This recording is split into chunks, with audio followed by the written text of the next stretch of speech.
If you could change one thing about your body, what would it be? Only one. I would change my forehead. I'd like to be taller. The puffiness of my face. My ears. Like, kids would make fun of me, like, hey man, you get big ears, you got Dumbo over there, you know? Definitely my skin. If you could change one thing about your body, what would you change?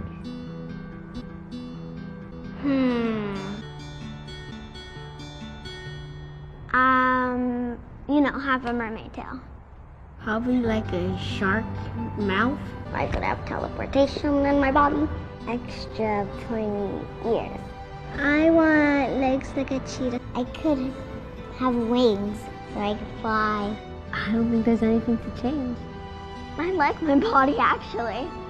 Yeah, you wouldn't change anything? Nothing else. Just a mermaid tail.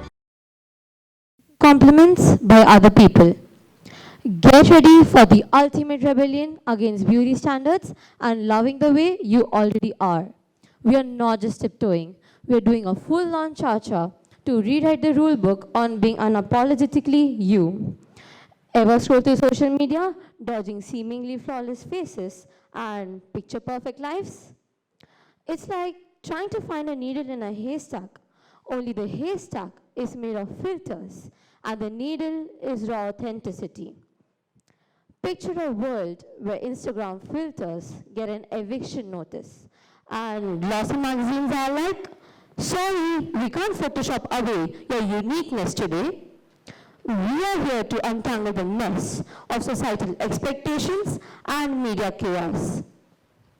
Now, when you look in the mirror, what do you see? Do you admire the person you're looking at? When was the last time you told yourself that you were enough or you're beautiful just the way you are? Seems like a date nowhere close, right? But what is the cause of you always trying to change yourselves? The right answer would be the never-ending craze behind fitting into the beauty standards. But how did this craze all begin? It began when people started considering one particular look as the most attractive, and everybody else tried to emulate it. I'm sure most of us would have faced some kind of shaming for the way we look. Like, if I got $1 every time someone told me, you're so pretty. If you lost a few kilos, I'm sure you would look the best. I would have been a millionaire by now. Like, who does even give them the right to speak all about you? Well, it's you, yourself, who lets them speak anything about your body. You cannot just stand there and let their words become the definition of who you are. As a human, I go through so many changes internally. There are days where I don't feel good, there are days where I feel bloated, there are days where I don't really feel confident. But then, I tell myself that it's completely okay. I tell myself, you cannot stay perfect always, and I don't see a need to be perfect always. Imperfections are actually what make you uniquely beautiful. Easier said than done, isn't it? Well, our inability to accept our bodies and love the way we already are is not all our fault. In the 21st century, the fashion industry and the Hollywood collaborated in shaping standards that often left individuals grappling with insecurities and self-doubt. I cannot help but mention the innumerable number of surgical and non-surgical methods people are using to change their bodies, not for themselves, but to please those around them and to fit into their idea of what is beautiful. It goes from changing the shape of your nose, to a facelift, to an implantation, and even changing your entire complexion. Do you believe you're spending millions, not for yourselves, but for the others? And why do we let these standards be the boss of us? It's like we are taking orders from an invisible beauty general. Did we sign up for this, or did we just get caught in the crossfire? For instance, if you take a real-time conversation, each of them begins like, Hi, oh my gosh, you have lost so much of weight. Tell me your secrets now.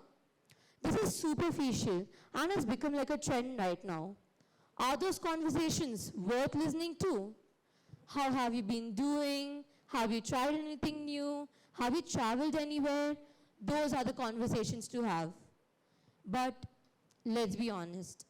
Even if I told you these things right now, is it going to make such an impact in you that you suddenly stop making conversations like these?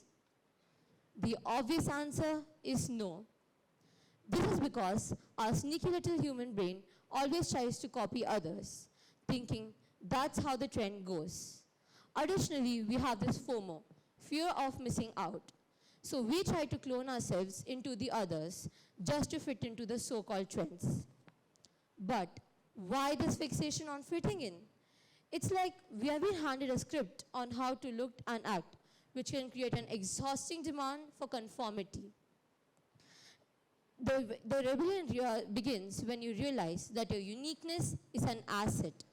The gap between Insta-fabulous and beautifully imperfect you is wider than you think.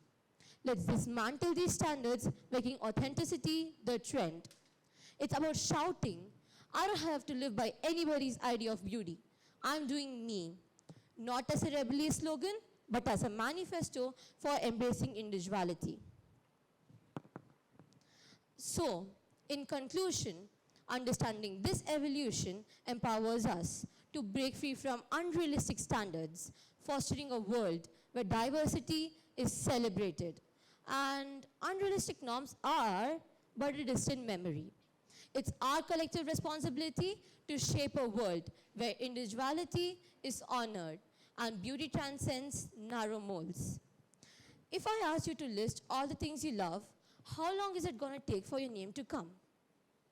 Not any sooner, right? Or was it never on your list? Well, your self-love is not going to bloom in a day. But here's the trick to evoke it sooner. Take a childhood picture of yourself and stick it on your bathroom mirror. Now, every time you look into the mirror and say anything negative about yourself, remember, you're actually speaking to your cute little younger self. You're going to protect your happy childhood at any cost, right?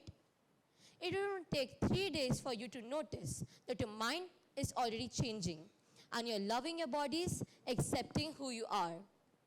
And remember, in this rebellion, imperfections aren't roadblocks. They're the punctuation marks that make your journey uniquely yours. Life isn't defined by perfect moments, but the beautifully messy ones. Let's not just roll, let's roar. Thank you.